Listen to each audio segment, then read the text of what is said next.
Coach Lucas Norat. What's going on, brother? What's up, man? Nothing much. Nothing much. And you?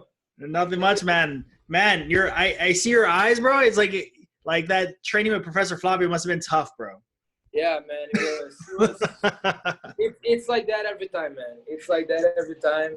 I'm always like feel sleepy afterwards. It's just like I just want to take a nap. To be honest, man. As soon as you're done with this, I'm gonna take a nap for sure.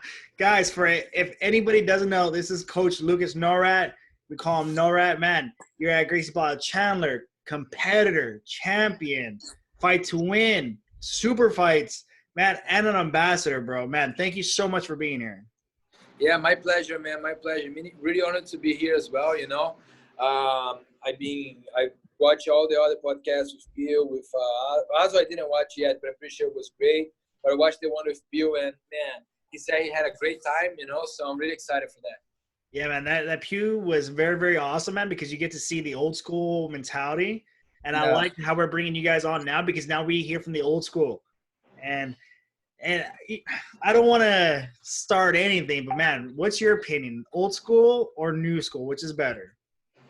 Bro, you know what? It just depends, man. I think because it depends on what you compare, what you're comparing, but to be honest, I don't think there's such thing as old school and new school for me. I think there's just sport keeps evolving, and there are a lot of like bad things that are happening in jiu-jitsu right now, and people say that's because of like the new school, So if that's what you're using to compare, I'd rather be old school, like all this like trash talking, this like Gordon Ryan, season, let's say like this, that you do trash talking to promote fights, if this is like new school, I'd rather be old school, Yeah. But I don't know, man. It's just like it's hard, man. It's a hard question, I consider myself a little bit old school, for the most part, but with some new school stuff, let's say like this. Yeah, man. Well, before we get all to all that, man, let's introduce you to everybody, man. Where did you come from? What part of Brazil are you from, man? Why did you train jiu-jitsu? How old were you when you started jiu-jitsu, man? Tell us about your journey, brother. Yeah, cool. So, man, I'm originally from Rio de Janeiro, Brazil. Okay. As you guys know, it's a famous city. That's where jiu-jitsu started, or got big at least. And but it has a lot of it's a really beautiful city, but it has a lot of problems. I started training jiu-jitsu when I was about 12 or 13 years old. I think I'm about to turn 23 now, so almost 10 years ago. And man, I started training jiu-jitsu because I was being bullied at school. Like I was like a fat kid. Let's say like this. I was like a little overweight. And I was really bad at sports, like I was, for a while, was really hard for me to fit in, but eventually I ended up making some friends, but was still being like bullied still, and there was this kid in my school. He was like maybe 2 years older than me. He was like 14, but we were in the same classroom, but he was like bigger, like a big fat bully, he was like huge, and I cannot remember why. But he said he wanted to fight me for some reason, He's going to beat me up or whatever, And the day that he said that was the last day of classes before winter break. Winter break is in July in Brazil because the seasons are different, right? Yeah. And then I'm like, man, what I'm going to do, I went to my dad's house for the whole winter break, for the whole 2 weeks. And I'm like, man, what I'm going to do, because I used to do a little bit of boxing, Muay Thai back then, But, man, this kid was like way taller than me. Way bigger than me. I was like, man, if I try to box this kid, I'm gonna die, man. There's no way. Yeah. And my dad trained jiu-jitsu in the early 90s, late 80s, early 90s until like 97. By the time that I was born, he stopped training for a while. And then my dad was just getting back to jiu-jitsu for a year until this happened, So my dad was a purple belt at the time. And since I was at his place, I was like, Dad, can you take me to jiu-jitsu? Want to try a class out? But I didn't even tell him that was because of a bully or anything, man. I just said, man, I want to try class out. And my dad got all happy, right? So he took me to class, you know. And then, man, for the first time that I was training, you know, I never forget that we learned like X choke from close guard and scissor sweep.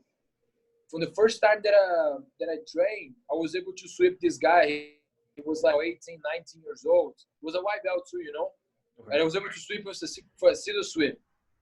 And for the first time, I got this feeling that, like, man, I think I'm able to be good at this stuff, you know. I think I'm able to do good at jiu-jitsu, you know, and do this for my life. Because I sucked at sports. Like, in Brazil, you know, everybody plays soccer. I was horrible at soccer, man. They put everybody that sucks at soccer, they put to be as goalkeeper, you know. So I was always the goalkeeper if I was chosen to play, you know. So it was like, it was really bad, man. I always have this thing inside of me, you know. For boys, this is something that, man, if you're not good at sport, there's something like inside of you that bugs you a little bit, you know. And then with jiu-jitsu, that was the first time that I was able to do really well. I was like, man, I want to do this for my life. I want to be a fighter, you know. And then from that day, from that first class, I decided that I want to be a fighter. I wanted to be an MMA fighter back then, you know. Back at this time, we had a lot of UFC champions that were Brazilian, like Anderson Silva, you know, having Norat, they were on his prime, you know. So UFC was really hyped back then in Brazil, about 2010. So I'm like, man, that's what I want to do for my life. I want to be an MMA fighter. And then I kept training for these 2 weeks. I kept getting better. And then there was a little in-house tournament at the gym, the academy that I was training, you know. And I even competed against an orange belt. I got beat up, but it was fun, you know. And anyway, and then I went back to my mom's place, and I decided that's what I wanted to do with my life, man. I want to train jiu-jitsu, and that's it. And then I signed up by a local jiu-jitsu school. Like it was like 5 minutes walk from my house. With Professor Joelson Souza, you know. He's a black belt on the Carlinhos, you know, and he used to teach like in a little school. Back in Brazil, the school's a little bit different than here. Like here, you have a facility just for jiu-jitsu school, right? Back in Brazil, a lot of schools, they have like a fitness gym, like a US Fitness, LA Fitness, whatever. And inside they have a room that's dedicated for like martial arts or dance, whatever, you know. And like they put like those puzzle mats, you know, on the floor. A lot of times you set up right before the class and do the class like this. And that's how it was at this place, you know. And I stayed there for about 2 years on and off, you know. It was like 13. So I had to stop a couple of times for school. I got bad grades. My mom didn't want me to do it for a while. So until my grades got better, you know, I was studying a lot. You know, I was a kid in middle school. And then anyway, and then I kept training there for a while.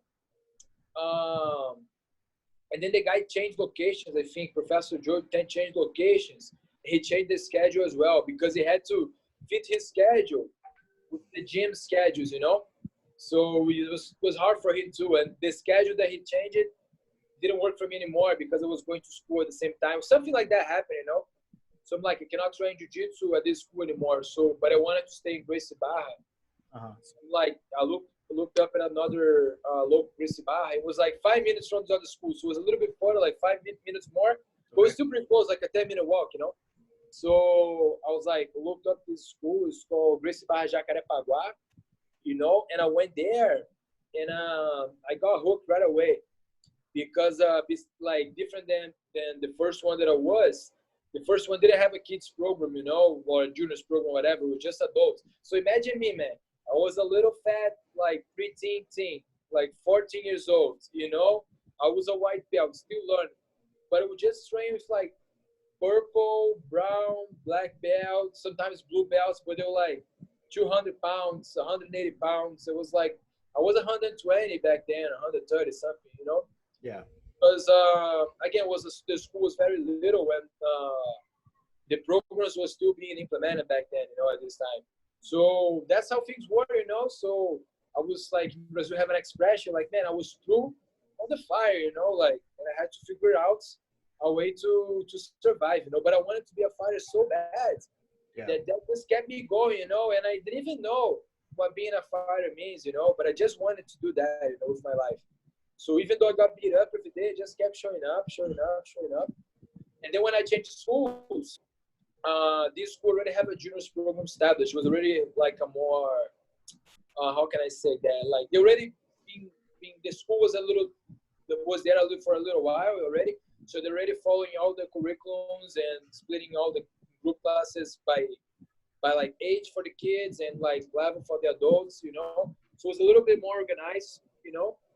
So I stayed there, man. And then as the first day they went there, they had like a juniors class, a bunch of kids my age. They used to go to school in the same neighborhood. I knew a couple of them. It was the best, man. And then ever since that day, man, I stayed in that school until I moved to the U.S. You know, made like friends for my whole life. You know, all of them. I still talk to them. Some of them are here in America. Some of them are back in Brazil. But actually, most of them that took it seriously, they moved to America. You know, and it's just, you know, I stayed there. There where like I learned most of the things I learned in jiu-jitsu. They learned a lot of jiu-jitsu there. I learned a lot of about life as well. You know, like brotherhood. You know, it was like how what I actually saw what jiu-jitsu school is. You know, and so I started training there. Again, I was a yellow belt, I think, when I moved out there. Pretty sure I was a yellow belt. And I trained there for about, you know, from 2012 until 2017. So about 4 to 5 years, I'd say, you know, kind of. And they had this really strong competition team over there with all these blue belt juvenile kids, and I ended up being one of them. And that's where I started competing all the time. You know, that's what I saw. All these guys that were really good. They were competing. They beat me up on practice, but I felt it was getting a little better and I got a little closer to their level, you know. So they were like my referral. And then eventually started competing again. I won my first tournament. You know, I'll never forget. It was like Juvenile 1, blue belt, ultra heavy. You know, Professor Revoredo from North Phoenix was coaching me that day. And I was like really afraid, like, man, I don't know, these kids, you know, they're really big, you know, because ultra heavy division, there's no weight limit. Yeah, so man. I felt like these massive kids, you know, they look like grown up, they look like adults already. I was like 16. And I'm like, man, these kids are big. And everybody was like, man, you can do this, let's go. And he encouraged me. I had like 2 or 3 fights. I won them all. Won my first tournament. It was like a state championship, I guess, something like that, you know. That's awesome. It was good, yeah. And I kept training, competing. And then eventually, Juvenile 2, I was like competing even more. And I signed up for Brazilian Nationals. So Brazilian Nationals is like the biggest tournament in Brazil. You know, like the biggest of them all. You know, there's no tournament bigger than that. Some people say that might be sometimes even harder than Worlds. I don't believe that, but I think it's almost as hard. Because a lot of people in Brazil, they cannot get their visas to US. So their World is Brazilian Nationals, you know. Yeah. That's what they train for every day. So, you know, I competed the tournament. And, man, I was, like, freaking out a couple weeks before. I was nervous, like, so nervous. Because I didn't think I was ready, you know. And then I was talking with one of my best friends, João Sueiro, 02. You know, I don't know if you met him before. He was in Arizona for a while. Now he's in North Phoenix home. But anyway, I was talking with him. We used to live close, so we were walking back from the school. This was the week of the tournament. And I talked with him. I was like, man, I don't know if I can do this, you know. I'm just going to go there, do my best. You know, that kind of talk, you know. I'm just going to go there, do my best, see what happens, you know. And to be honest, when you think like that, you lost it already. You know, you might win, but probably going to lose. When you go to a tournament and think, man, I don't know, let's see what happens, man. You know, you're not with the same will to fight. You're not believing in yourself as much, you know, because you got to be there ready already. You cannot, like, wait to see what happens until the turn. But anyway, that's what I said at the time. And then João said exactly that to me, like, man, you got to go there, you know, like, to kill or die, man. You got to go there with everything you got because you're ready, man. Believe in yourself, man. You're doing awesome. You know, you're like, boy, you're doing great. You know, you're strong. You're gonna do great. And I don't know if he really meant that, or he just said it to encourage me because it was his friend, you know. But I believe he meant it. I choose to believe he meant it, and that gave me such confidence that I'm like, yeah, man, I'm doing great, you know. Like João, he used to be an instructor already since a very young age at that school, and he used to teach me classes, you know. even though we were the same age, he used to teach me classes, you know. So like, man, coming from one of your instructors, somebody that you look up to a lot, you know, they always had, again, as a referral, saying that you're doing good, that you want to kill it over there, man, they gave me such confidence. And I'm like, you know what, I'm gonna go there, I'm gonna do my best, but I'm gonna go to win. I'm not gonna get scored a point, I'm not gonna get scored an advantage, I'm gonna go to win. And then I drove there with my dad, you know, and then I met the guys over there. It's in São Paulo, it's a different state, you know, it's like a 6-hour drive. And then I went over there, man, and then it was awesome, you know. I had 3 or 2 fights, I cannot remember right now, but I remember I didn't score a point on, you know, the finals match.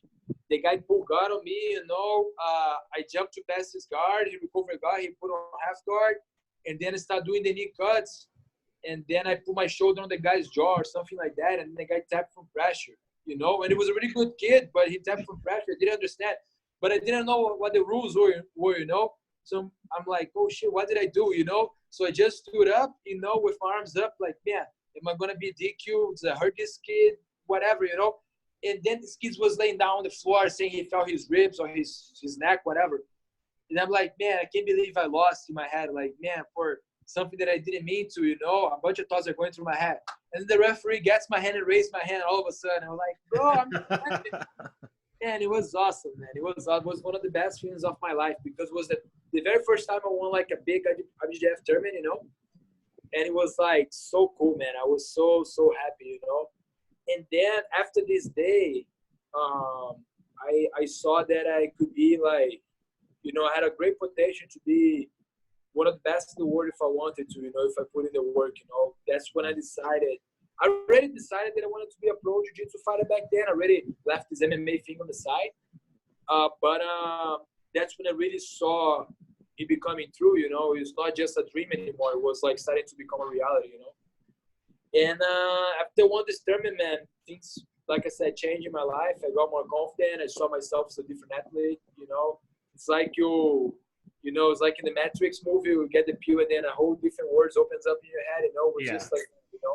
So, you know, and then I started competing again. I won most of the tournaments that year, you know, double gold. Some of them I won double golds.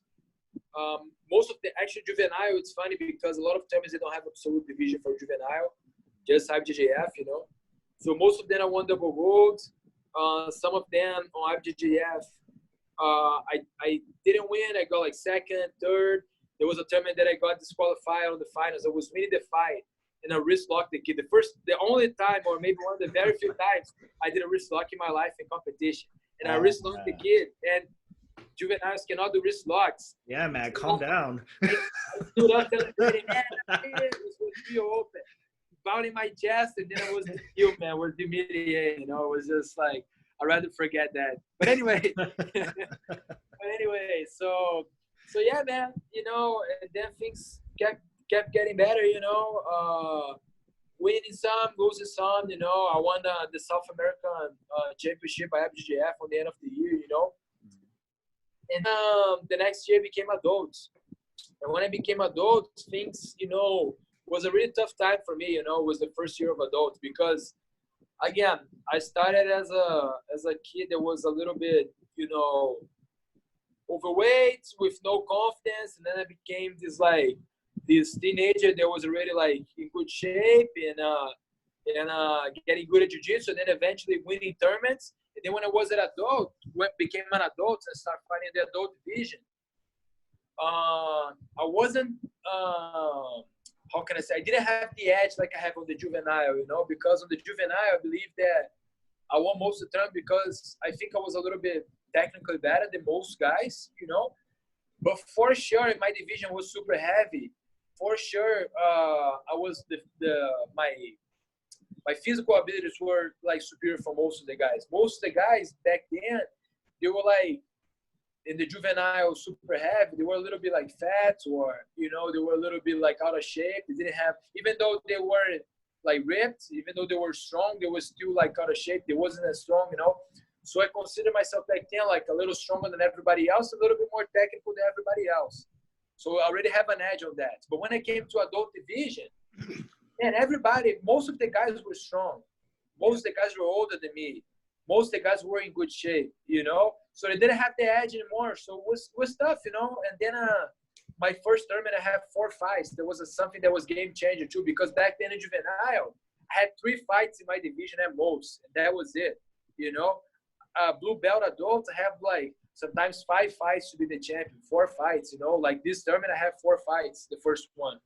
Then I lost in the finals against a really good kid from GF team. He's brown belt now, or black belt. His name is Hida, maybe something like that. Anyway. Man, you still remember his name. Yeah, no, man, I remember most of the guys that I lost to, man. The wins, I remember sometimes, but everybody that beat me, I remember their name, man. I keep it inside a special place inside my heart so I can get it back. Yeah. But anyway, so, and I lost these tournaments, you know, and I won some, lost some, you know. And it was tough, man. And to be honest, that brought me down a little bit. I even got a little bit depressed, you know, because in 1 year I was feeling like the king, and the last year I was feeling like a nobody, you know.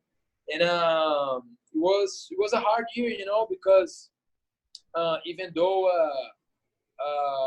I still like consider myself good, my confidence was like really low, you know. So, and that changed the way I saw myself first, of course. And that changed the way I compete, and that changed the way I train. And it's funny how things escalate because, you know, I didn't see myself as good as I was before, you know. I felt I was going maybe crazy, depressed, whatever. And then I went to the tournament, and because I didn't have no confidence, I lost the tournament, you know. Sometimes, you know, when I had a tough guy in my bracket, I always lose the tough guy. People that I didn't know, I fought good, but the tough guy, I always lost the tough guy, whatever. And then I went back to the school thinking that I suck. So I trained bad. And then I trained bad, and I didn't have no confidence for the next tournament. You know how it works? So it just keeps getting worse. And that's how depression works, you know? Yeah. Just one thing after the other, you keep feeling bad about yourself, you know? So it was a really tough year, man, for me, you know? But I was going to come to fight the World Championships for the first time on the same year. So I had 2 things. On one side, I'm like, man, at my lowest point, thinking that I suck and thinking that I'm not good anymore. And, you know, they were just lucky, whatever, to win all these tournaments the year before. That's how my mind was before. And on this side, I'm like, man, I'm going to fight the World Championships for the first time. You know, I got to put myself together because I want to win this stuff, you know. And so I was like, man, I made a decision back then. Then I'm like, man, I don't care how I feel. I'm not going to care how I feel, even if I feel like shit, even if I feel like that I suck. I'm going to try to put in the work, even though I suck in my head, you know. I'm going to put in the work anyway because I don't know if it's true or not that I suck, but, you know, I'm going to put in the work anyway because I don't want to regret not putting the work. You know, even though I suck, at least I did my best because the ticket's already paid for and everything. So I put in the work, man. I started running. I started training like as much as I could. You know, back then I was still going to school, so I had to go take a bus to school. It was a 30-minute or to an hour ride and go back. And it was like crazy schedule, lifting. And I didn't have like 30 minutes in my day to rest. It was just like working a lot, you know. It was tough, but it made me mature a lot about my work ethic and time management. But anyway, and then I went to Worlds. And I was feeling good, man, even though I was feeling like shit still inside, feeling that I suck. Putting in the work made me feel a little bit more confident, you know, like deep inside of me, you know. So I think I did great, you know. I think I won my first fight against a guy from Van Irving by one advantage of 2 points. And then the last guy, I don't remember who he was, but I tapped it out for Amber from Coast Guard. And then I think 8 finals or quarterfinals, I fought a guy. He used to be Gracie Barra back then, Josh Vallis. He used to be Orlando Sanchez student, you know. He's good. He won Worlds a couple of times back then already. And I lost to him on the quarterfinals or 8 finals, something like that. And it was a good fight, but he beat me up on the end. He mounted me and he beat me up. And he was like outstanding. He's outstanding fighter until today, you know. And that happened, and I felt bad, you know, like, man, you know, I lost Worlds, you know, I made all of this to come here, you know, and that just kept bringing me down afterwards, you know. Yeah. Then and then on the end of the year, I still could place in some good terms, but I was still feeling kind of depressed. And then on the next year, I got my purple belt. I'm like, yeah, man, I'm feeling depressed because I wasn't what I was wanted to be a blue belt, and I got a new belt. What I'm gonna do, but I realized that I started need to work on my mind, because I realized that my mind was like sabotaging myself. I realized that I had a lot of more potential that I could do, but because of I was sabotaging myself, not because I wanted to, but it was happening. Where do you think you actually got that from? Sorry to cut you off. Where do you think you actually got where you could actually, mentally see your mind, automatically going negative? I mean, where do you think you got that from? Man, how I realized that I was being like that. I guess I always realized that, but I just didn't wanna. I just didn't do anything about it. I realized that I was being negative, but I was so like involved in this negativity, in this like dark place, thinking that every time I try to be positive, there's a voice inside my head that said, "Hey, man, it's not like that. You suck. You lying to yourself. Stuff like that." And it's funny because people see me today all confident in like training and competing, and they never think that happened to me once, and that's why I think it's important to talk about it, because people can relate to that, and maybe somebody's in a dark place like that, and use their experience to pull themselves together and get out of it, But anyway, so I'm like, I realized that, man, I don't want to live the rest of my life like that. I don't want to be a failure or feel that I'm a failure, I want to do something about it, and I don't care if I feel that I'm lying to myself or whatever. I'm going to do it anyway because I believe I'm better than that. You know what I mean? Deep inside, I believe that I'm better than that. And I had a lot of faith in God, and I have a lot of faith in like Jesus, and I started praying a lot, I started reading a lot about, how to get better.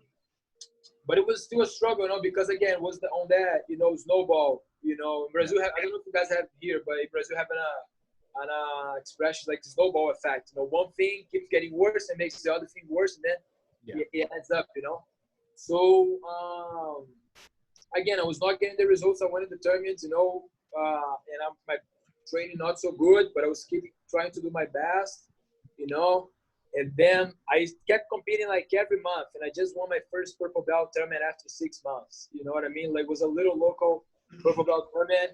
I fought this guy. He was like Masters 2 when I beat him.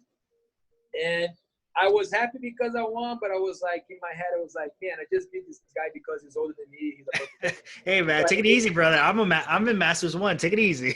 But you know what I mean? Take it easy.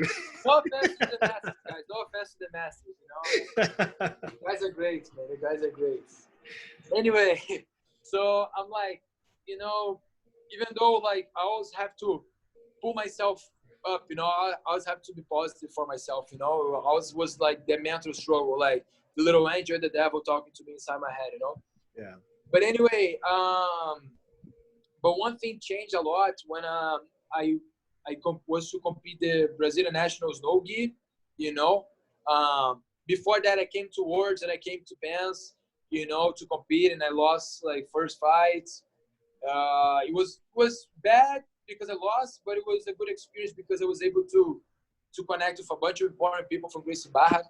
On the same year when I came to Worlds, I stayed in a house with me, Flavio, his brother Ricardo, Coach Ariane from Texas, Coach Juan, his brother, Professor Andre, his brother, We all stay in the same house, and you are able to connect a lot. And I believe that experience, that 2 weeks when we can have to stay in the same house in California, that's what made us, be connected and maybe open opportunity for me to come to the US later on, So even though I lost Worlds, that was a really important trip for me because, they end up being like game changing in my life later on. But anyway, so, and then, man, I was fighting this time in Brazilian Nationals, and I'm like, man, I'm gonna sign up as a medium heavy. It was a heavyweight at the time. I was let's say thinking pounds. I was in kilos. I was 93 kilos. I was like, let's say I was like 207, and I needed to be 190, So I had to lose like 17 pounds. And I'm like, in my head, I'm like, man, I'm gonna sign up for this summer medium heavy. and I'm gonna be trying to cut weight, but really relax, you know, just trying to see how I go. And then on the last day, if I see that we're not gonna make weights, I change it. You know, like deep inside my head, I was already creating an excuse. I'm like, man, I'm gonna change it.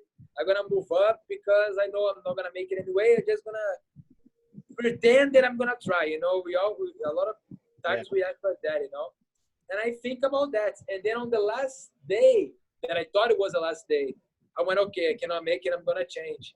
It was like 1 week and a half before. And I saw and I missed the deadline by 2 days. And IBGF is no refunds, you know? So I'm like, man, what I'm gonna do? I cannot change the weight, I cannot get a refund. I paid this out of my pocket. It was like $150, something like that, you know?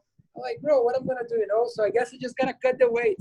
So it's not like in 2 weeks or a week and a half, I start like this like crazy weight cut, you know? So I was training like 2-3 times a day, you know, lifting a lot, you know, and running, sauna suits, going to actually like to the steam room, to the sauna, you know, trying to cut a lot of weights. Not even have weight cut, just like my way to cut weight, you know. And then was a battle. And then the day before, I was like, man, still like maybe 3 pounds over, you know. So I took like diuretic pills. I don't know how that's how it translates, you know. Kids, don't do that. If you listen to kids, don't do that because that was like a really shitty choice, you know. But I had to do it, you know.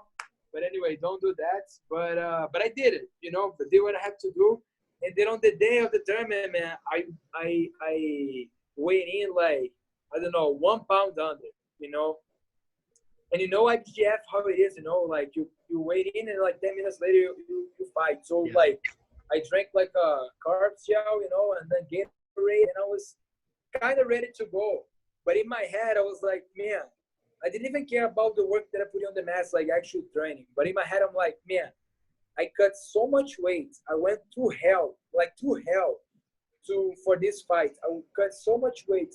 I wanted to give up so many times that I chose not to give up. I trained so hard for like 3 times a day, you know, like, man, I did everything that I could have done to be here on weights, you know. So to be honest, in my head, I didn't even care who I was fighting against. I didn't even care about anything. I just wanted to win because I felt entitled to win. I was like, man, this is my spot. This is like, man, oh, I need that, you know. I'm not gonna do all the sacrifice to lose first round. You know, there's no way. All these guys, they didn't do what I did. All these guys, they don't deserve what I deserve now, you know. So I'm like, let's go, man. So at my first fight, I passed the guy's guard, took his back and tapped him out like in a minute and a half. Second fight, took the guy down. I didn't even know takedowns back then. I just did like a crazy baiana. Baiana is like the Brazilian double leg, you know. Just get crazy baiana. I'm just like threw myself forward, hugged his legs, took the guy down, passed his guard, and then I did a wrist lock. Was the second time I did a wrist lock in competition was that time. Did a wrist lock, tapped the guy out. And then third match was semifinals. I fought against Marcos Pecho from Barbosa, you know. And this guy, he's a black belt nowadays. He's really tough, man. He won like Brazilian Nationals, Europeans, South American Champions. So he won everything he could have won, you know. And I fought against this guy, and I think I lost to him by 2 points.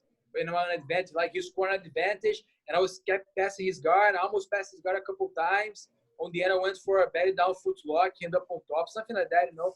And he beat me by 2 points. It was a really tough fight. This kid's like the favorite to win double gold in the tournament, you know. So even though I lost, I was really happy with my performance, you know. Especially because for the place that I was coming from, you know. It's not like today. Maybe I wasn't not gonna be happy even to lose by 2 points by a tough guy because you know I still wanted to win. But back then, I was like, man, you know, I was thinking that was the worst of the worst. And then having this, like, run to this tournament, you know, to this big tournament, you know, and fighting the way I fought and losing to, like, one of the best guys in my division for 2 points only and 1 advance, something like that, I consider that as a win, you know, even though today I would see it different if that happened today, but back then I consider that as a win, you know. And I would say that's a better story than my weight cut. I had to lose one time 7 pounds in 2 days. And See, so man, it's the crazy. first day, man, I was running, and maybe lost 2 pounds. And then at the time, my ex-girlfriend, she was like, hey, there's this place back when I was in Tucson. It's I think I forgot what it is. It's like a colonoscopy kind of thing that they do. Is this tube Man. in you, and they fill your guts full of water, and they suck everything out. And it's supposed to, and like she's like, yeah, people say they've been losing 8 to 10 pounds. And I'm like, okay, I guess, like, because I've been weight cutting since middle school. I've been wrestling since middle school. I was like, I'm done with weight cutting, but I was like, damn it, same thing. I paid for this tournament. Damn it, I need to do it.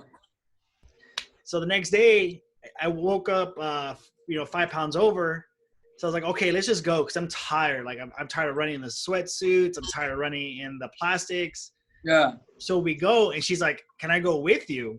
I'm like, why? She's like, I don't want to see. It's going to be funny. I was like, oh, my God. So they gave me a medical gown. I come out of the bathroom, bro, and she pulls out this thing. And I'm like, bro, I was like, you don't have a beginner size? And she's like, beginner size. Yeah, long story short, I'm on the table, so vulnerable. And they shoot up the liquids. And you're like, now. They suck everything out, bro. I ended up being 7 pounds over. What do you mean, 7 pounds? Like you? So my body soaked up all the water. So I was already 5 pounds over, so I soaked up 2 pounds of water. So I'm 7 pounds over now. Oh shit! So the day of the tournament, I was in Tucson, and the tournament's here in Phoenix. I had to wake up like around 5, 6 in the morning, and my compete time wasn't until like 1:30. Man, from 6 in the morning, I just ran. And on the way all the way up to Phoenix, I had the heater blowing, and I had like the sweatsuit, the plastics on, just pouring wet. Got there, wiped myself off, and barely made it. I was like, damn, 5 ounces. So weight cutting sucks, bro. How was it determined though? How did you feel fighting? So the first guy I fought, I destroyed him. Second guy, he just took me down, and I was just like, wow. So that's crazy, man. But real quick, bro, I wanted to bring up something that you talked about, when you first started jiu-jitsu, with the bullying, bro, because obviously, that's a huge thing. Yeah. So what was your motivation? Well, obviously, there's a lot of times, like myself, I was done with bullying. When you start training jiu-jitsu, it kind of resembles bullying in a way, right? Because somebody's dominant or bigger and stronger. Yeah. So what was your motivation? Obviously, of still, getting beat up or being the nail. What was your motivation to keep coming every day? Yeah. So that's a good question, man. So when I started training jiu-jitsu, I found in jiu-jitsu something that was finally good at, and that's what made me fall in love. And I believe it's because jiu-jitsu, it's a martial art, of course. If you have talent, it's gonna be a little easier.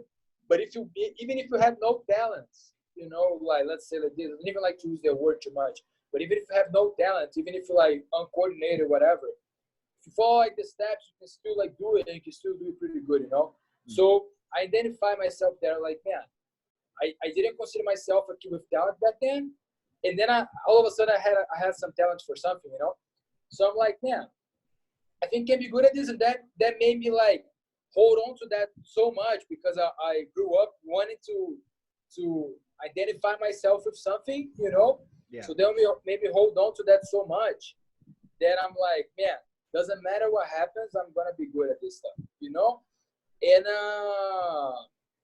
And then that's when I decided to be a fighter. So I think like deciding to be a fighter right away, like a professional fighter, that's what made me keep coming back, because in my head I'm like, man, if I give up on this stuff now, even though it's hard, if I give up on this stuff now, I know my whole life is gonna suck, because I'm always gonna remember that I had a chance to be good at something, and I threw that away because I wasn't strong enough, And I used to think that like at 13, 14 years old, which is like not common for a 14-year-old to think like that. But I made this very clear decision in my mind when I was a kid. I'm like, man, if I give up, things are gonna be worse than they are now, because it's better to show up every day and things are hard and try your best, and then eventually it gets better, than to give up and live the rest of your life feeling bad for yourself because you know deep inside that it could have gotten better, you know. So I guess the only thing I didn't want to do was to give up. The only thing I didn't want to do is to live my life knowing I give up on something that I finally found, that I finally could identify myself with, you know. So I think that was my main motivation, man. And of course I talked to my dad a lot about that. You know, my dad was a little bit more experienced, and my dad is like this super old school guy until today. He used to train back then when he was like started training blue belt. Wasn't the time that jiu-jitsu and luta livre, like the wrestling guys, fought each other in the streets. You know, he used to train back then. One man, he was just like you. Again, you throw yourself in the fire. If you're good enough, you're gonna come out, you know, of that. If you're not, you're gonna give up, and that's because you're weak. That was his mentality back then. That was like how he grew up until his purple belts, you know. And then I used to talk to him, and my dad, you know, he's like, it was funny because even though he was an old school guy, he was really trying to make me understand, like, man, you things are gonna get bad. It's like that's for everybody. It's hard for everybody in the beginning, you know. And then made me feel a little bit more like, okay, it's not that I suck. It's not that I'm horrible. It's not my fault only, you know. It might be something that I'm missing, that I'm not doing it right, but it's like that for everybody else, you know. So that made me feel a little bit more comfortable. That made me feel a little bit more, you know, like, okay, just gonna trust what my dad is saying. The things are gonna get better. Just gonna keep pushing through, you know. So I guess like these two things, you know, that help me keep going. Like first, learning that I'm not the only one. You know, I'm not the only one that struggles in the beginning. I'm not the only one that has problems with people stronger than me on the beginning, or people like more higher belts, more technical than me, more experienced than me. You know, I'm not the only one. And again, I love that so much that I'd rather get beat up every day than to give up and never do that again in my life, you know. That was my mentality back then, you know. And then again, like I told you, man, I just found the right place that I had like people my age and about my level. And the funny thing, when I started training there, I saw that I didn't suck as bad, you know. I saw there were like outside stuff that were making me suck. But again, I was 15 years old sparring against a 300 pound, 250 pounds, 30-year-old guy, you know. It's really hard for you to win, man. But when you spar against another 15-year-old, like, okay, man, I'm not that bad. I can still do that against kids my age, you know. After you won your first tournament, did you ever think about like going back to your bully and like, look, man, here's my my medal, man? No, I didn't do that, but I did some Facebook posts, you know. I did some Facebook posts like back then I used to do Twitter a lot. So I'm like, yeah, you know, I have this thing like that I wanted to prove to others that I was doing good at something, you know. So like, yeah, man, my first jiu-jitsu medal, you know, something like that, you know. Funny thing though, I didn't even fight that bully right after winter break was over. I went back to school to fight this kid, and I was ready to fight, man. I was like, man, let's go, you know. I learned jiu-jitsu for 2 weeks. I'm gonna beat this guy up. In reality, I would get beat up still, but in my head, I would beat this guy up, you know. So I got to the classroom, man, and I was so confident, man. I threw my backpack on the floor, like slammed this kid's desk, like, hey, man, let's go. You wanted to fight me? You're talking all this crap. Let's fight now or what? And that, man, this kid went like blank. He was like, what? And like, man, let's go. Let's do it now, you know. And he was like, man, no, leave it, man. It's been 2 weeks, whatever. So he didn't even want to fight me, you know. And it's funny because I got so much confidence for this first 2 weeks of jiu-jitsu that I was gonna beat this kid that I scared him off just by being confident, you know. And then we even end up fighting, you know. I never forget his name, man. His name is Gabriel something, you know. And then I was like, man, Gabriel, let's go, man. Oh, you talk all that. It's like, no, man, leave it.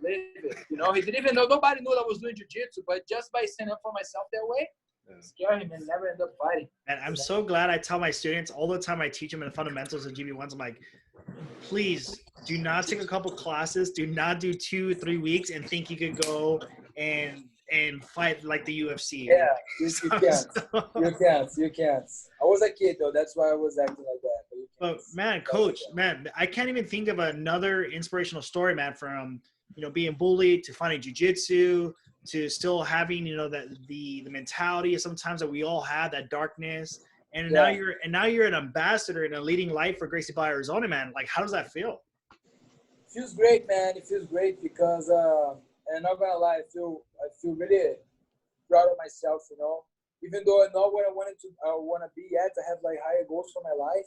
Mm-hmm. It feels awesome, man. Because again, I think that even though I've been in this dark place and I climbed out of it, I think all of that happened for a reason. I choose to believe that. I think that my life it's meant, and those things happen in my life are meant to be like an example for people that might feel like that too, and they want to give up and they don't think anything good about themselves, and they choose not to.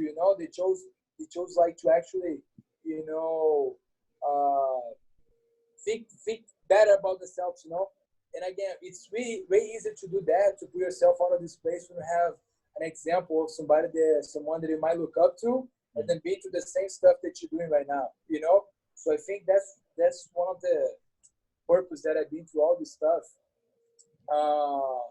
But again, man, I feel really proud of myself, but I think I still got a long way to go. It's like that. You reach your goals and you right away automatically set new goals for yourself. I even joke about that with my wife, but I don't think. Yeah, I don't know if that's good or not, but that's just how I am.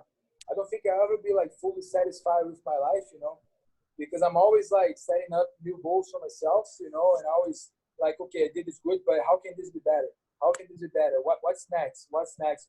Sometimes I even think I gotta like slow down a little and appreciate the things that I have more, because I'm so focused on the next stuff and the next stuff and the next stuff and the next stuff, and I was working that sometimes I need to take the time and appreciate, like look around and like, man, I have this house, these friends, this place that I live, and all of these, my students and everything, so I gotta appreciate that more, Yeah, but anyway,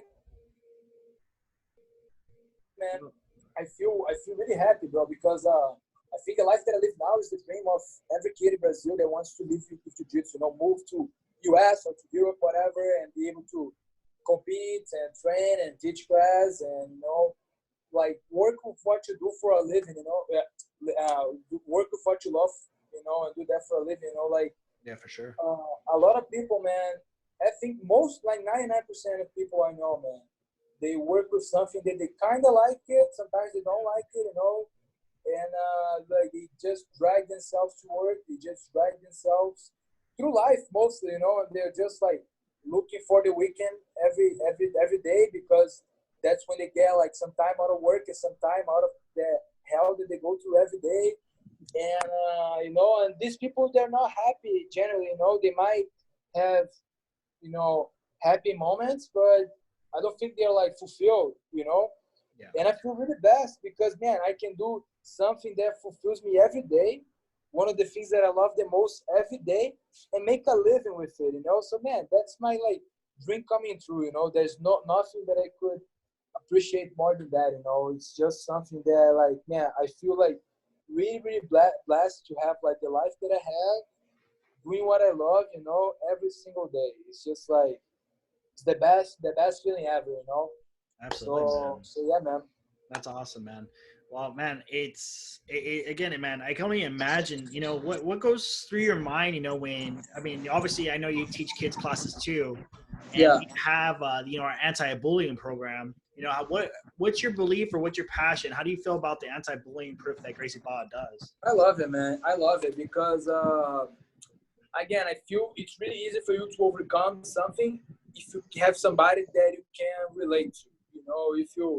If you can relate to somebody's experience, you're able to go out of this place. Or if my case, for example, when I'm teaching anti-bullying class, or even I'm teaching kids class, sometimes you can just look at a kid or a person and you tell that they've been bullied or they are being bullied, by the way they behave, by the way they look, so you can kind of tell most of the times, so it's a completely different approach, because again, I know what these kids are thinking, you know, I know what these people are thinking about themselves. I know how they feel, man. They feel that they suck. They feel that everybody's better than them.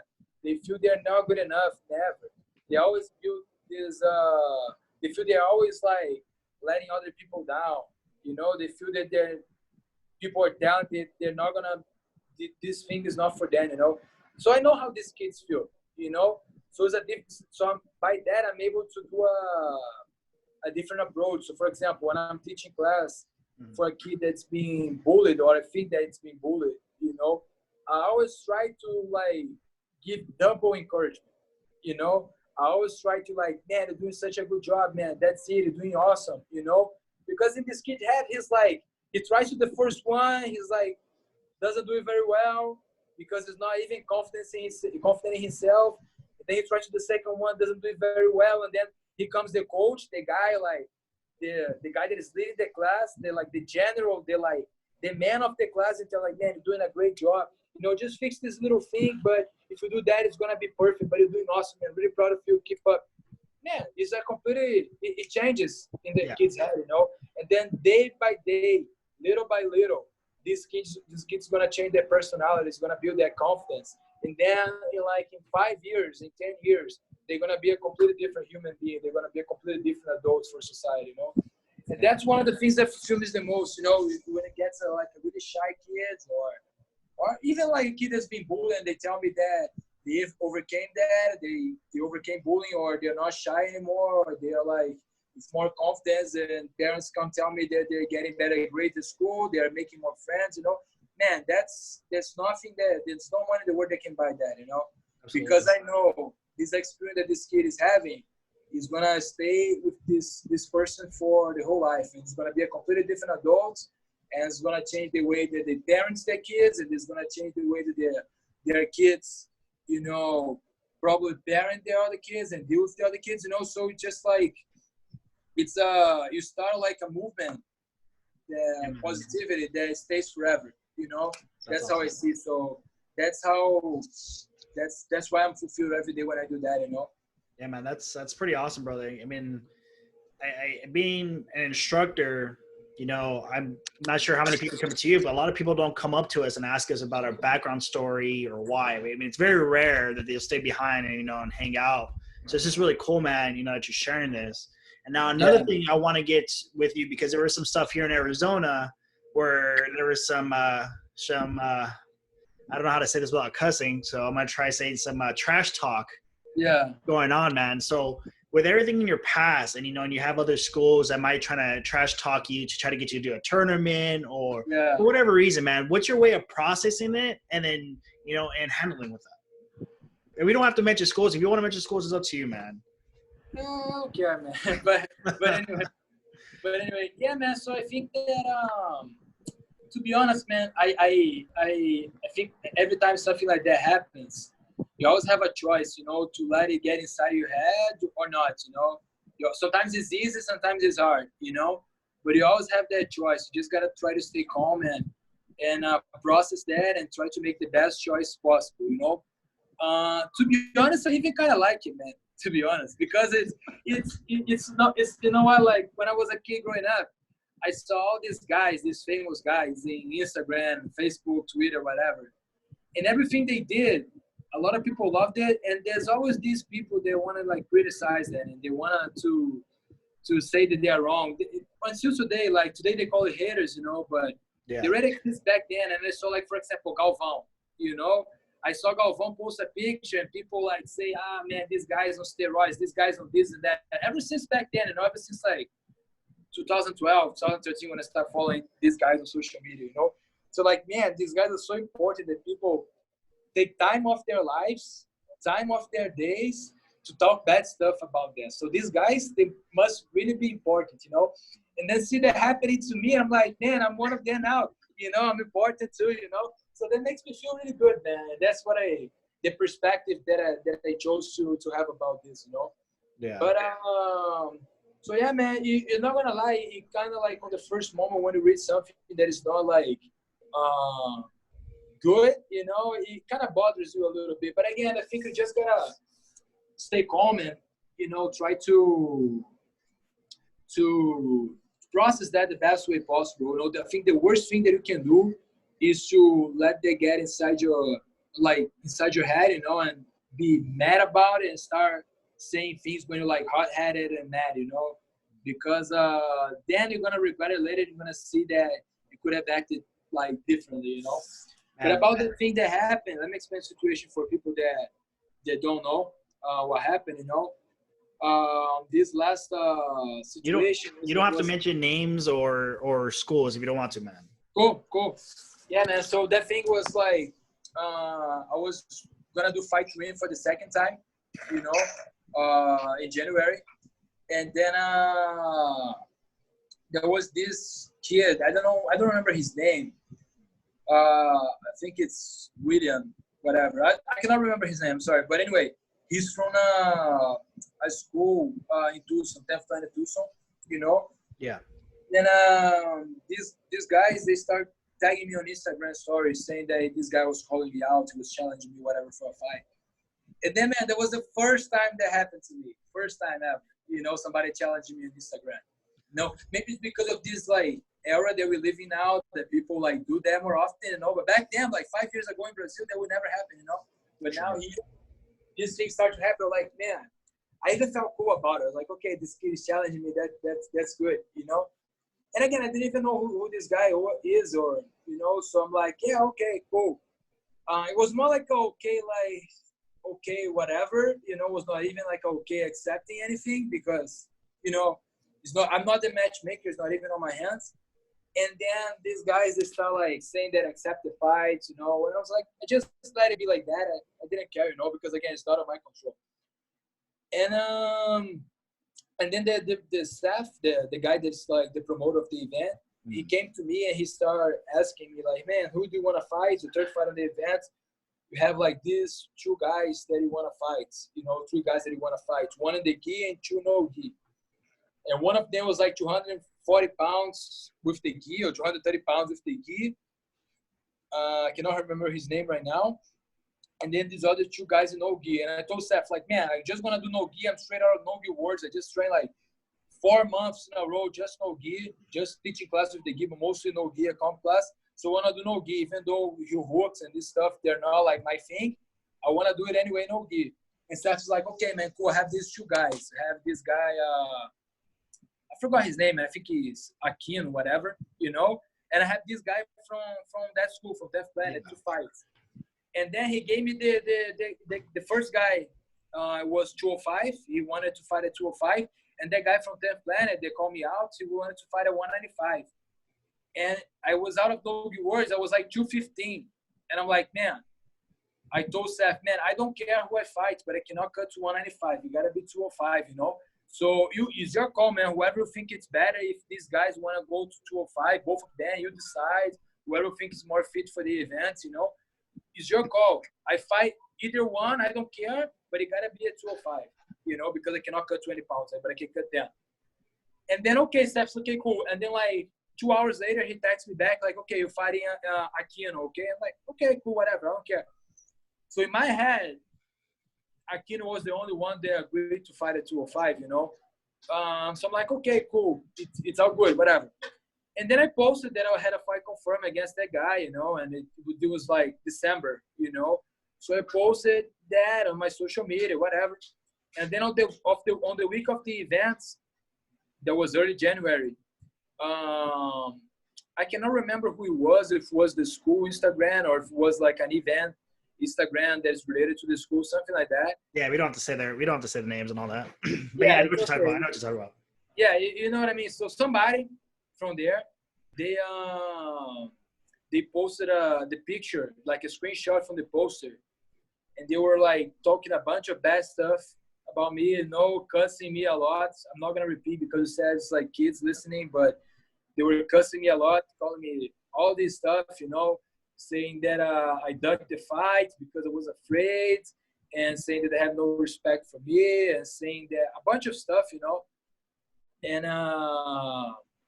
I was at the school. I just finished each class. When I opened my Instagram, I saw this thing tag me and saying all this stuff, and I was with Professor Pio and I don't remember who I was with anyway, it doesn't matter. And then I showed them, and I'm like, man, look at what these people are saying. The first thing that Pew told me was like, man, do not say anything, do not reply to anything right now, because it's really easy for you to say something that you might regret later. And that was already what I was thinking of doing. I was like, yeah, man, but I'm not going to do anything. I'm just going to see how these things unfold, you know, see what people are going to comment, you know, whatever. But man, they were just like saying some really bad stuff about man, me.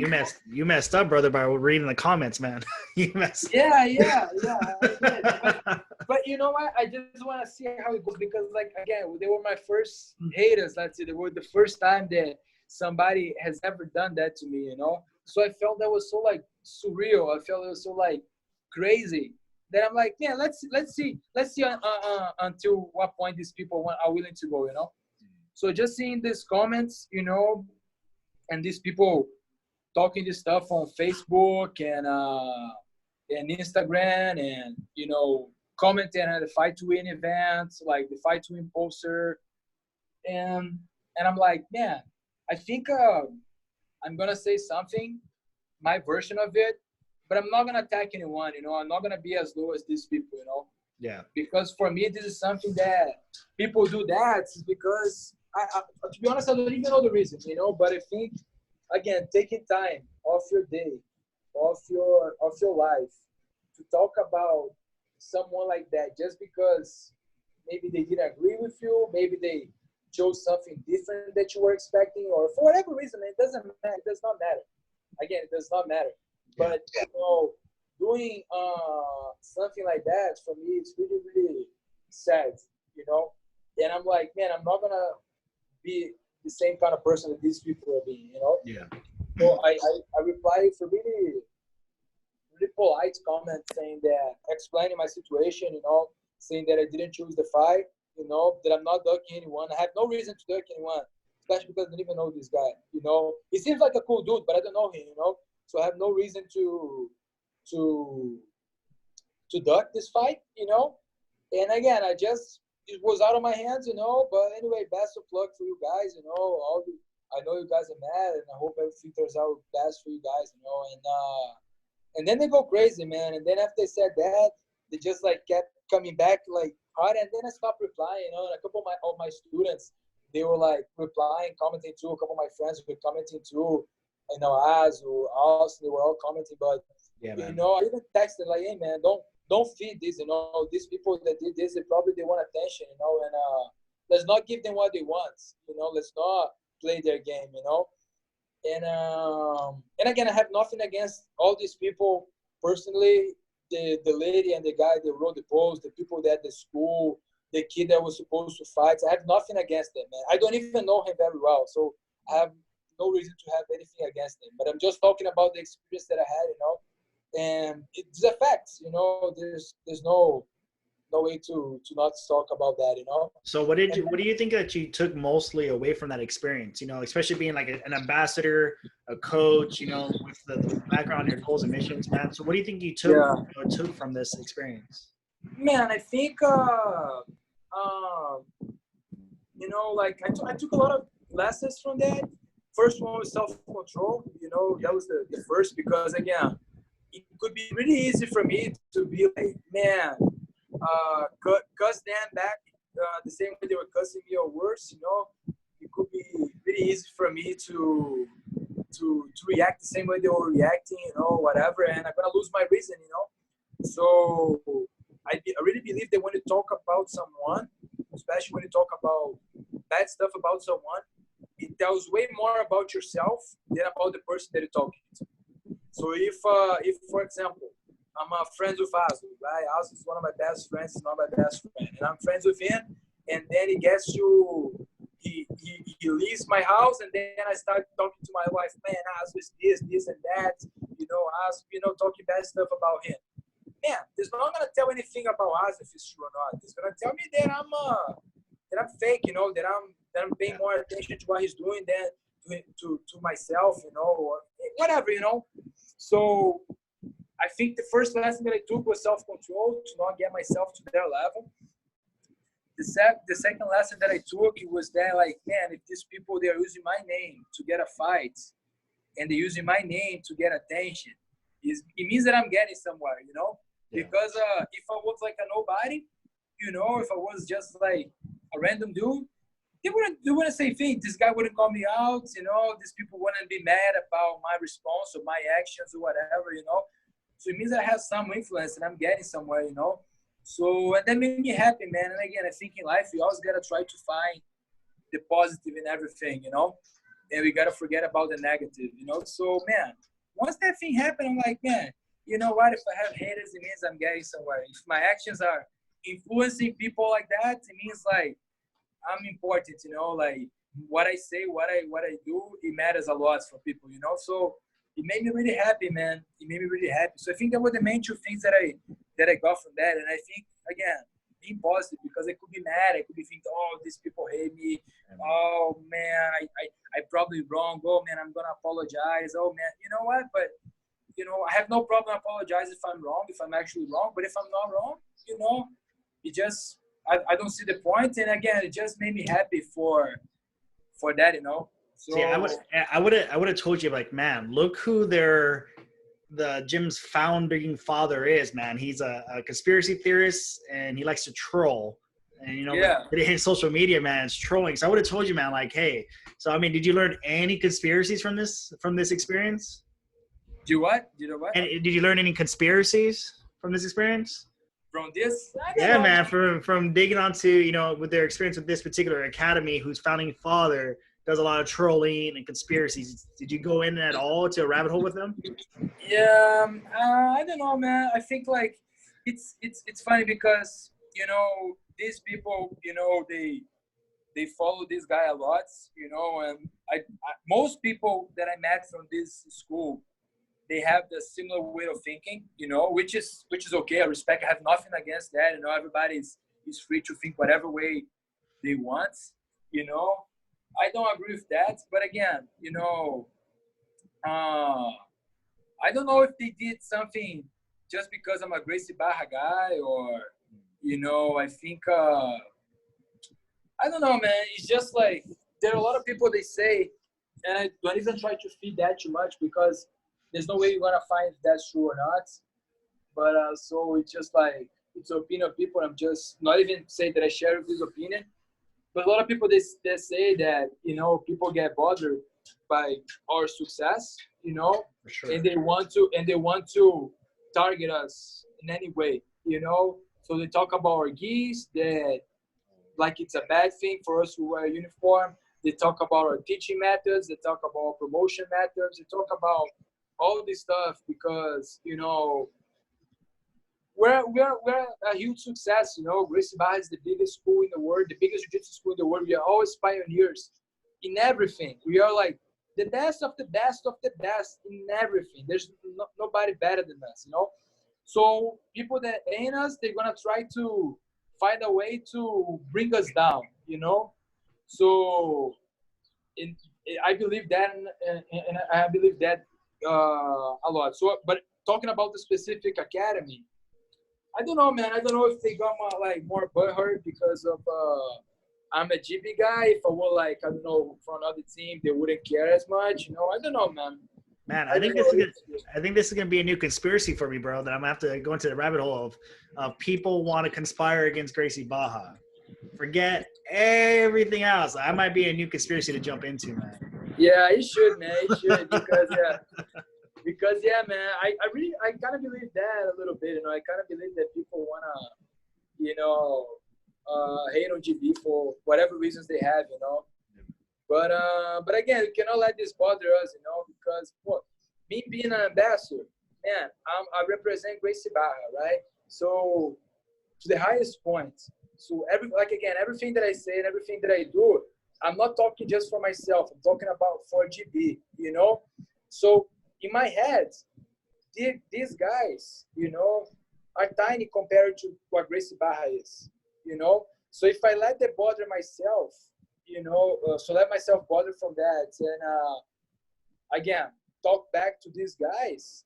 Yeah, again, it's not me talking; it's GB talking. You know. Yeah. So I'm like, yeah, you know, there's no points. You know, there's no reason to do that. You know, there's no reason to to that, because these guys are tiny compared to what Gracie Barra is, you know. And you have a lot more self-control than I do, because man, I'm on my social media and every day I'm hearing tons of conspiracies, and I have to throw my phone away, and then somebody will say something, and I'm like, oh man. So you have a lot more self-control than I do, brother. Yeah, man. Yeah, because you know what? I was a lot like that too. Growing up, man, I used to get in like arguments on the internet about politics in Brazil and about, you know, all these like subjects that there has some like polemic to it, you know, this polemic subject. So I used to get in arguments, man, and I even lost a couple friends, you know, because of that. It was crazy. Dude, well, the ones I'm fighting with are family. I can't lose them. They're family. I'm gonna see them soon. Yeah, I'm like, oh man. Yeah, I fought with my family too, man, lots of times, you know, because of that. But then, you know what? Now, most of the times I try to keep my opinions to myself, because, you know what? It's not worth it for me, you know. I'm like, bro, I'm gonna get, like, every time I see something pretty stupid on Facebook or Instagram, and I'm like, man. Like mine. I don't want to say that, man. I don't want to say that, bro. I don't want to say that. You're putting words in my mouth. But anyway.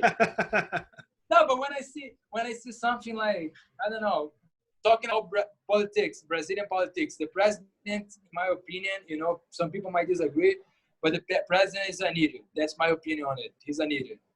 But I have a lot of people that love him. In my family, a lot of people love it in my family, you know. So every time I see somebody posting about him, good things about him, I always have that choice. Like, man, do you really want to go that way and like prove that this guy is wrong and these people are wrong and have them people like upset at me, or do I just live it like the way it is and move on with my life? And like 2-3 years ago, I started doing that, you know, moving on with my life and keeping my opinions to myself. And it's been good, man. Not gonna lie, I like better that way, you know. Sometimes I post something, sometimes I give my opinion when I feel there's something that's really, really important. But a lot of times I just like keep this stuff to myself, you know, like this flat earth thing, you know. I don't believe that at all, man. At all. Far from me. But there's no need for me to come to you and tell, like, hey, man, I don't believe that. I think you're wrong. You know, there's no need. You know, what's the point? You know. Okay, well, for the record, real quick, what does Coach Norat think the shape of the Earth is? What? For the record, what does Coach Norat think the shape of the Earth is? Man, I think the Earth it's round for sure, man. For sure. Like, just like I learned in school, I think, you know, that's the way things are, you know. I'm not gonna get too much into that just because I don't want to hurt your feelings.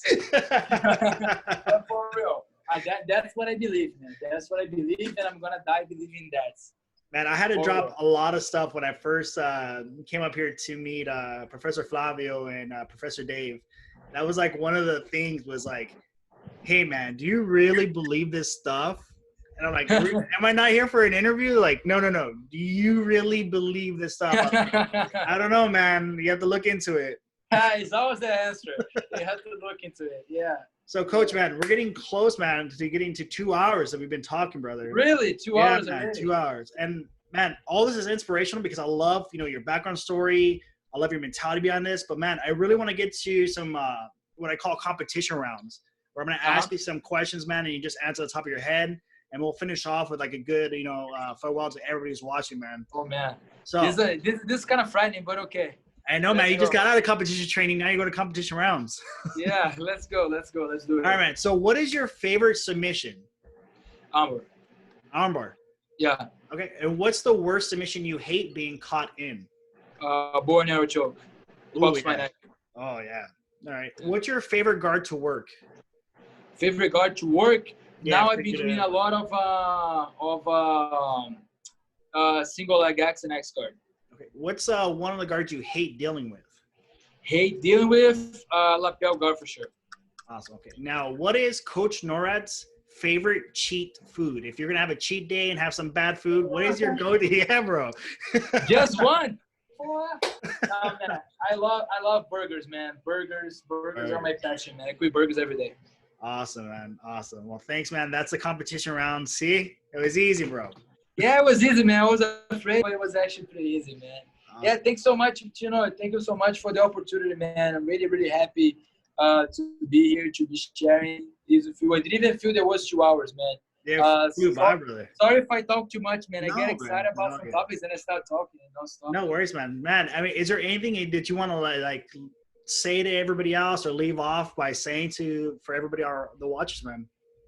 Yeah, definitely, man. So I think want to say a few stuff. Like first, about this times that we're living at. You know, I think that you always gotta have a champion mentality no matter what. You know, and I think being a champion is more like a mindset. So mindset than based on actual results or actual what you want or what you didn't win. You know, so I think you always gotta have this champion mindset that man. You know, I'm going through this stuff right now, and but just like everybody else in the world, we cannot train jiu-jitsu. We cannot do anything that we wanted to do or the way that we wanted them to do. But you gotta have the champion mindset that, like, man, regardless of my conditions, I'm gonna be doing my best every day. You know, sometimes my conditions are better, I'm gonna do more.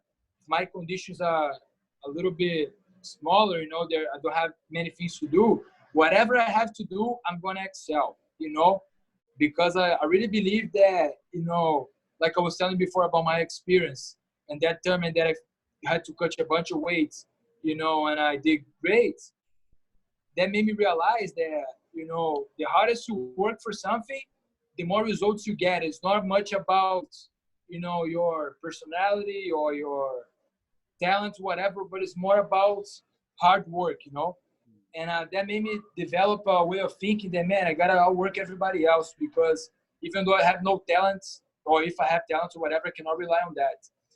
And I've been taking this mentality right now, you know, these times that we live in now. Like, I'm doing everything that I can to do, like, strength and conditioning, drills, you know, doing online classes, everything. And I think that's the mentality that we gotta do, you know. It's really easy to get discouraged and feel lazy and feel, you know, depressed about these times that you live in now, but it's your choice. You know, it's ultimately your choice to feel like that. You know, you can always, like, man, say, hey, I don't want to feel like that. I'm better than that. I'm gonna do something about it. Even if you don't feel great on the first day, you just gotta keep pushing every day, doing the best if you can. If you don't have any to work out at home, do body weight exercise and do online classes. If you have, like, some dumbbells, some weights, whatever, lift using weights, but do not give up and accept that fact for your life that, you know, these are things are going to be, because this is going to move on. You know, these things are going to pass. You're going to come out of this, and you might come out of this worse or better, you know, but it's ultimately your choice, you know. And I chose to come out of this better. You know, I wrote down some goals for myself in this quarantine that I'm not going to share yet. I'm going to share later. But anyway, and that's the first thing that I wanted to say. Second thing is just, like, again, Tito, thank you so much, man, for the opportunity. You know, I think that this podcast that you're doing, man, you're having a bunch of great people on it, you know, and I think it's a great way for people to get closer to us, you know. Like, for example, these guys at jiu-jitsu, you know, I know a couple of them, but I don't know many of them, you know, and they don't know me as well. They just know what I post on social media, but they don't know the way I think, the way I see life, you know. And I think it's a really cool way for us to get inside of the people's heads, and for us to really see if we can relate with some experience, or see if we can just get closer, you know. So I really want to congratulate you on this work, man. I think you're doing an amazing job. Thanks, brother. And I think, you know, the sky's the limit, man. Just keep up the good work, because you're doing an amazing job. Thanks, man. Man, also, I don't want to forget, too, that you're going to be teaching GB Online this week, right? Yeah, I am. What days and how do we get to see those?